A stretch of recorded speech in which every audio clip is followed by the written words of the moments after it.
We urge the House of Representatives to heed the demand of the people for full accountability. Clean your house first! Mariing kinontra ni Executive Secretary Lucas Bersamin ang paratang ng ilang miyembro ng Kongreso na nililihis lang umano ng executive branch ang issue sa corruption at mga failures nito. Ayon kay Bersamin, hindi to-tolerate ng miyembro ng gabinete ang anumang paninira sa integridad at reputasyon ng executive branch at anumang hakbang para maapektuhan ng pamumulitika ang budget process. Nananatili niya ang ginagawa nilang investigasyon sa anumang uri ng korupsyon at nananawagan sa Kamara na maging accountable at linisin muna ang kanilang hanap. Tindi ho ang nakikita nating bangayan among two masasabi nating branches of government. Although hindi kasama yung Senate, pero magkaibang branch ho ito eh. Ang executive branch na kung saan si Marcos ang si Marcos ba namumuno? Ewan ko, hindi ako sure. Si BBM ba? Hindi ako sure. O basta. Ang namumuno ay di umano, allegedly. Allegedly talaga, no? Si BBM. Pero ewan natin, yeah? Malay natin kung talagang siya ba namumuno. Pero gayon pa man, itong kanyang pinamumuno ang executive branch, through his executive secretary, abay nag-issue ng isang malupit na statement na tila sinasabihan ng House of Representatives. Kasi itong House of Representatives ay unti-unti nang lumulubog ang barko nila. Unti-unti na po silang nabubuking. Ito nga recently na ginawa nila doon sa pag-chop-chop. Diba kung maalala ninyo, diniscuss natin yung kay BP Sara Duterte. Pero iba pa yung kay Ungab. Yung sinasabi ngayon ni Ungab na mga parang budget na supposedly ay para sa pangkalahatan o national ay ginawa, ay dinistribute sa mga maliliit na distrito, chinap-chap. Alam mo, delicate siyang chap-chap eh. Ito, walang biro ito. Nasubukan nyo ng umorder ng crispy pata? Ha? O di kaya isang buong litsong manok? Di ba? Tatanong sa inyo. Minsan ng waiter, tatanong sa inyo, Sir, ma'am, ipapachap na po ba namin? Gago! Pag sumagot ka ng siyempre, mas maganda yun, nakachap na para diretso kain na lang. Pero delicate yun. Oo, bakit kanyo? Pag chinap, may konting mababawas doon. Mabilis, minsan yung nagchachap na chef, mabilis yung kamay nun, tak, subay subo, gano'n. No? O hindi subo, pitik ng gano'n. Pak, pitik ng gano'n eh. Bakit to? Kasi pag chinap-chap, hindi na halata. Tama, mali. Di ba? Pag chinap-chap mo, hindi na halata kung mababawasan o hindi. Tila ganun ata nangyari sa budget ng ating bayan. Kasi sinasabi nga ni Ungab, abay chinap-chap yung budget. Di ba? At yung pondo na nanggagaling sa tulong sa ibang bansa, tila chinap-chap, ginawang zero yung budget, tapos inilagay na lang sa mga district project. Naku po.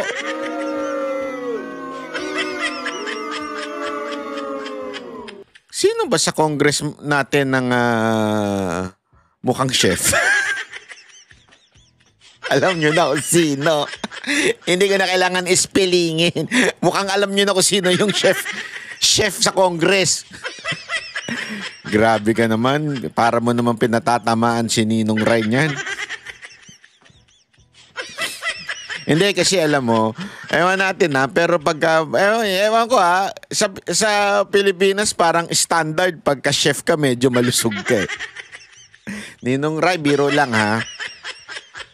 Hindi kasi alam mo, masarap lang talaga magluto daw si Ninong Ray at kaya masarap din ang kain. No. Parang ganun din ata yung chef ng Congress di ba?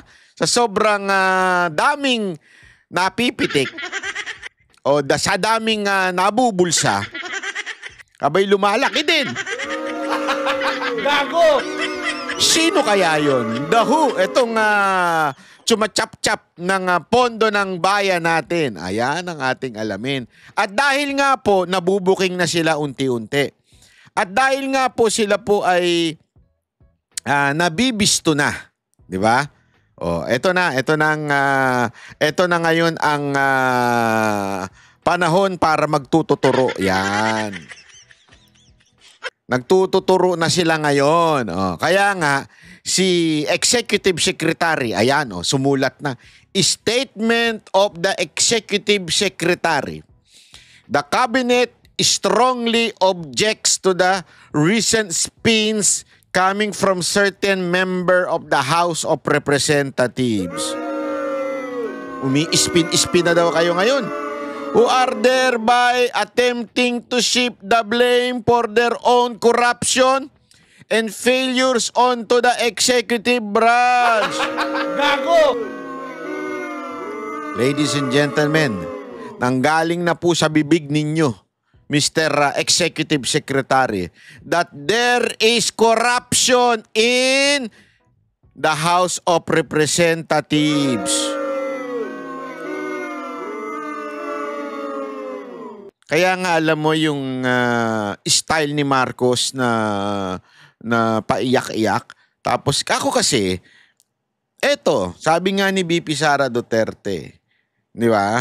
Gusto mo solusyonan to, malaman kagad yung investigasyon? Alam mo Marcos, alam mo BBM, kung sino ang punot dulo nito.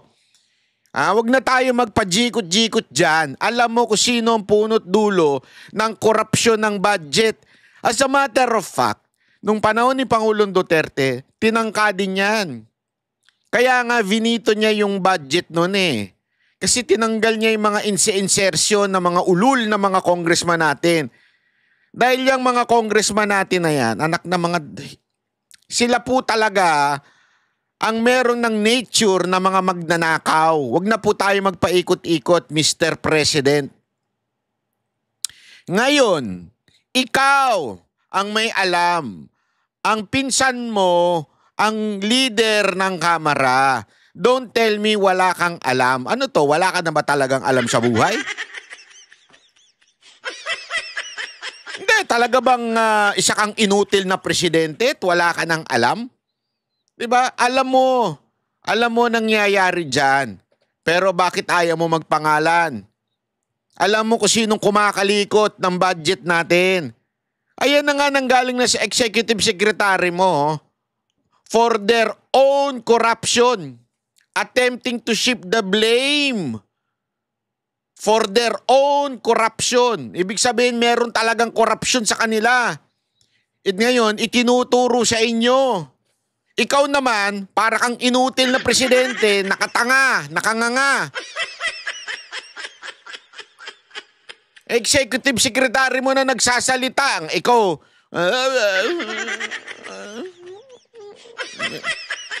may pa-t-shirt ka ba sa next vlog mo? Ang drama-drama mo.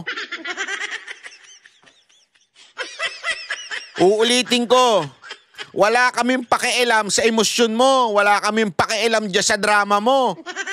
Ang gusto namin solusyon, pangalanan mo kung sino ang nagnanakaw ng pera namin. Alam namin mahirap makulong agad-agad dyan. Siyempre may due process. Pero at least man lang pangalanan mo na. Ang problema, takot ka. Yan ang totoo. Ang problema, mahina kang nilalang. Wala kang... buntik ako na sabihin bayag pero ayoko sabihin yun. Hindi maganda. Yan ang totoo. Wala kang... ayoko talaga sabihin yung bayag na yan. Mapangit, di magandang pakinggan. Alam mo naman kung sino eh. Nagmamaang-maangang ka pa dyan. Diba? Sabi nga dito, second paragraph, the members of the cabinet will not tolerate any attack on the integrity and reputation of the executive branch and any effort to hold the budget process hostage by political theatrics. All our investigation into anomalies will be futile if the source of corruption remain unchecked. Oh, kita mo na? Sinong sinasabi ditong source of corruption? Oh, Speaker, sumagot ka. Zaldico, sumagot ka. Bakit sila? Kasi nga, remember, yung committee ng APRO, yung appropriation na pinamumunuan ni Zaldico at si Speaker bilang head ng Kamara, sila po ang nakakaalam niyan. Sila po ang nagdedetermine ng mga budget dyan. Kailangan nilang sagutin yan. Hindi ko sinasabing sila yung corrupt. Ang sinasabi lang natin, since kayo yung leader ng APRO, ikaw nakakaalam kung saan ang mga budget. O, ikaw speaker, since ikaw ang leader ng Kamara. Di ba? So, dapat ikaw ang, sabi nga dito and any effort to hold the budget process has staged by political theatrics. Again, maaari sabihin ba, hindi na naman si Zaldico ang head ng APRO. Tama naman. Hindi na siya ngayon. Di ba? Bakit? Nagbitiw daw siya dati. Oh, tama naman yun. But ang problema, nagsimula nung panahon na siya ang chairperson ng committee na yan. So dapat sagutin niya yung mga problema niyang budget niyang nakaraan. Ang problema, wala na siya.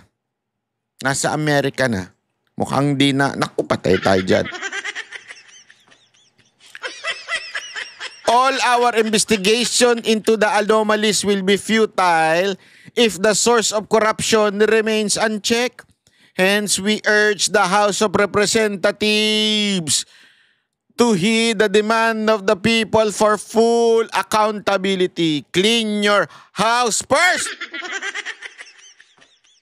Ayan Napakalinaw niyan. Pasigaw yan. Bakit? All caps. Tapos merong pang exclamation. Clean your house parts! Ganon. Diba? People of the house. Yan po ay napaka-obvious na po. Diba? Sana lang. Talaga hong sana lang po. Sa akin imbestigahan. Kasi ang problema ngayon, naku, ayan. Sorry, mukhang nawala tayo. Ang problema po kasi mga kababayan, ayaw imbestigahan. Ayaw kasi, di ba, kita nyo naman nung tinatanong, dapat bang imbitahan si Magalong dito? Ayaw. Dapat imbitahan si Zaldico since siya ang makakasagot patungkol po doon sa paglagay ng budget according to Tiangco sa iba't ibang distrito. Ayaw din. Kaya isang kalokohan, isang katarantaduhan yung investigasyon na nagaganap sa Kamara ngayon. Kalokohan yan. Wala kayong makukuha dyan. Ididiin lang nila dyan. Sabi nga ni Tiangco, di ba, tinanong siya, ano para saan pa investigasyon? Wala lang. Ididiin lang dyan yung kalaban nila sa politika. Gago! Kaya nga, di ba, ngayon pinalalabas, sino may kasalanan? Si Escudero. Sino pinalalabas? Si Bongo. Si Bato. Tang-inan yan, yung korupsyon naggagaling sa Kamara, yung pag-aalat ng mga budget dyan naggagaling, tapos ang sisisihin nyo yung mga senador, abay mga... Ayoko na lang magsalita pero alam mo ako, galit na ako Hindi ko maintindihan kung bakit hanggang ngayon, yung mga investigasyon, kahit nga sa Senado, medyo napuprostrate na ako dyan sa investigasyon na yan. Sana naman sa Lunes, may pangalan ng banggitin. Kasi kahit sa Senado, ang pinupuntirya puro kontraktor, puro DPWH.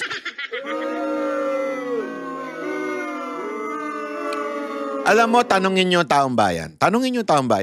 Hindi, ako kayong mga senador, kayong mga congressman, tanungin nyo taong bayan. Alam mo, isasagot sa inyo, wala namang mangyayari dyan. Panay yung investigasyon, wala namang kwenta yung investigasyon na yan, wala namang makukulong dyan. Tanungin nyo sila. Alam nila na merong problema sa gobyerno. Pero sino pinupuntirya? Yung mga kontraktor? Sabi ko nga sa inyo, di ba? Sinasabi nga namin Ang problema na yan, parang ahas yan. Hindi pwedeng buntot lang ang putulin mo dyan. Tutuklawin ka pa rin yan. Hindi rin pwede yung katawan lang. Makakatuklaw pa rin yan. Ang pugutan ninyo, yung ulo, yung saksakin ninyo, di kaya yung tanggalin ninyo, ay yung ulo. Kaya alam nyo, ladies and gentlemen, sa kasaysayan ng Pilipinas, nakakahiya, pero katotohanan ito. Pumunta ho kayo ng ibang bansa. Hindi zero corruption sa ibang bansa. Baka akala ninyo zero corruption sa ibang bansa. Hindi, may corruption din doon. Kaya lang, yung corruption nila doon, pag ikukumpara sa corruption natin, wala, baliwala. Ayan ba corruption nyo? Matatawa ka na lang, baliwala.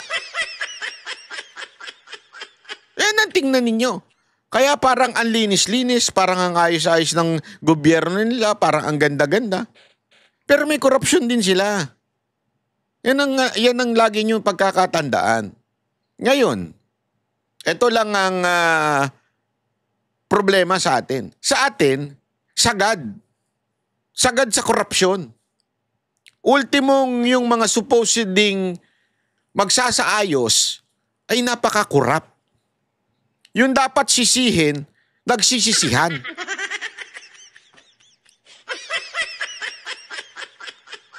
Hindi, sa totoo lang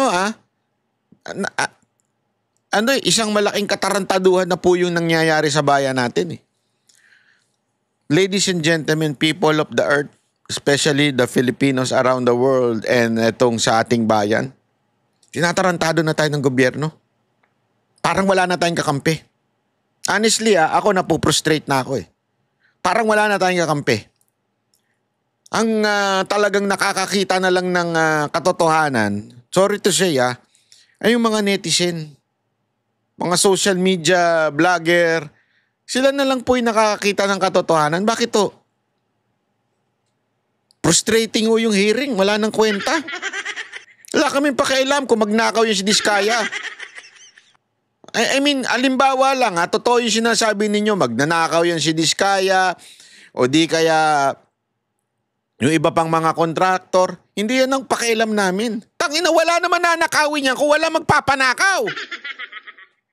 Tandaan niyo yan. Walang mananakaw yan kung walang magpapanakaw sa kanila. Kung hindi papayagan nung security guard.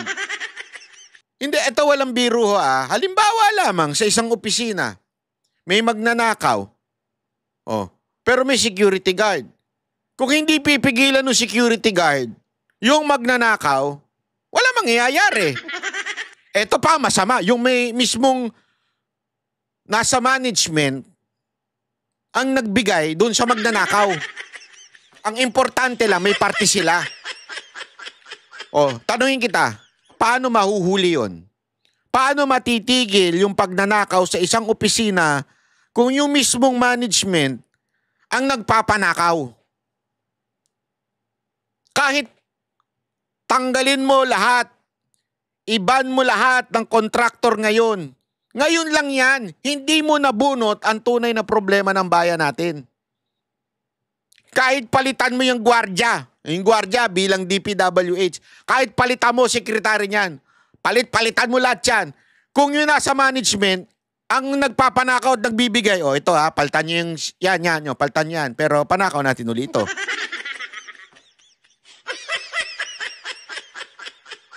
Kung yung management mismo nag-aabot sa magnanakaw, paano? Ayan na hindi po ako nagsasabi niya na ultimong yung executive secretary. Nagsasabi na. Diba? Pambihira kayo. Kung hindi nyo pa rin yan nakikita, ewan ko na lang sa inyo. Pasensya na mga senador. Galaw-galaw naman. Magalong. Galaw-galaw din. I know it's really hard for you to do it kasi you're a mayor, it will look political. Pero since dumaldal ka na rin naman, i-all out mo na. Huwag mo nang antayin. Paano kung hindi ka imbitahan? Paano kung hindi ka pagsalitain? Diba? Halimbawa lang naman. I know. Ako may hope pa kahit papaano, mga ganito kaliit. May hope pa ako sa Senado kahit papaano. Kaya lang kasi hindi ko magets eh. Alam naman ng mga senador, especially yung chairman ng Blue Ribbon, alam naman niya kung sino talaga eh. Galing siya dun eh. Alam naman niya, hindi ko maintindihan bakit basta. Ang tagal. Inip na po kami. Pasensya na po Senator Marcoleta. Hindi po kita inaaway, hindi po kita, ako po ay believe sa inyo. Ako po ay may tiwala sa inyo. Ako'y nagsasalita lamang dahil yan po ang naririnig ko sa mga netizen. Yan po ang damdamin ng netizen na akin lamang pong itong inilalabas, isinisigaw. Kami po kasing mga vlogger, kami po ay para kaming megaphone. Alam niyo yung megaphone? Yung tatak ng cellphone ni Sharon Cuneta? Ano ikaw pala yun. Hindi, para po kaming megaphone. Ano ibig sabihin po? Kami yung megaphone, yung, di ba, yung ganito, parang yung torotot, yung ganon. Halimbawa, ito yung megaphone, di ba? Electric pan to eh.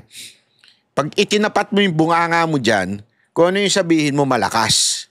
Lalakas, di ba? Kami, ganon ito, parang kami itong megaphone. Halimbawa, kung megaphone ito. May nagsasalita yung mga netizen. Frustrated netizen. Kami lang po ito. Taga-sigaw lamang.